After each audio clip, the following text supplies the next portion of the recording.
한국은행이 기준금리를 동결하면서 조만간 한미 간 금리 차이는 사상 최대 폭을 넘어설 가능성이 커졌다.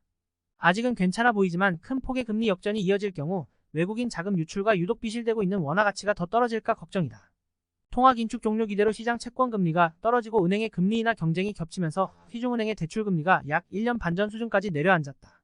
금융투자업계에 따르면 이번 주 4월 17일, 4월 21일 국내 증시는 박스권 상단 돌파에 따른 기술적 저항이 예상된다.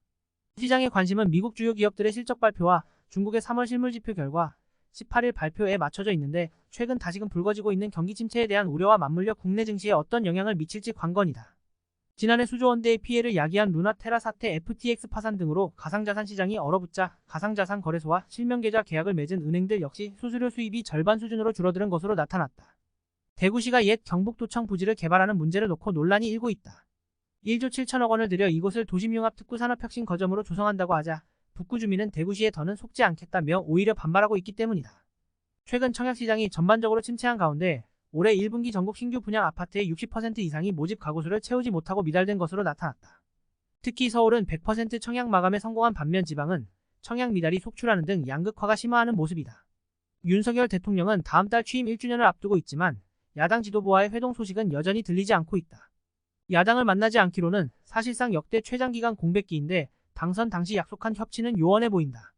어젯밤 서울 강변북로에선 음주운전 차량이 구조물을 들이받고 넘어져 차량 정체가 빚어졌다. 고속도로 곳곳에선 연쇄 추돌 사고가 잇따라 십수명이 다쳤다. 한동훈 법무부 장관의 딸이 미국 명문대학인 MIT 매사추세츠 공과대학에 합격했다는 소식이 알려지자 일부 친민주당 성향 네티즌들은 입학 승인을 제고해달라는 취지의 청원 운동을 시작했다. 부동산 하락장에도 부산 지역 오션뷰 아파트에서 신고가 거래가 이뤄졌다. 통상 하이엔드 주택시장은 건설 경기와 별개로 움직인다는 특징이 있지만 지나치게 높은 가격에 직거래돼 국토교통부가 시세 교란을 의심하면서 지역사회에 파장을 일으킬 것으로 전망된다. 16일 국토교통부에 따르면 지난 5일 부산 해운대구 우동 해운대 아이파크 70억 원에 직거래됐다. 2016년 7월 직전 거래가 26억 420만원 대비 44억 원이나 오른 신고가다. 삼성생명과 삼성화재는 지난 14일 미래에셋 자산운용과 판교 알파돔시티 내 알파돔 타워 매매 계약을 체결했다고 16일 밝혔다.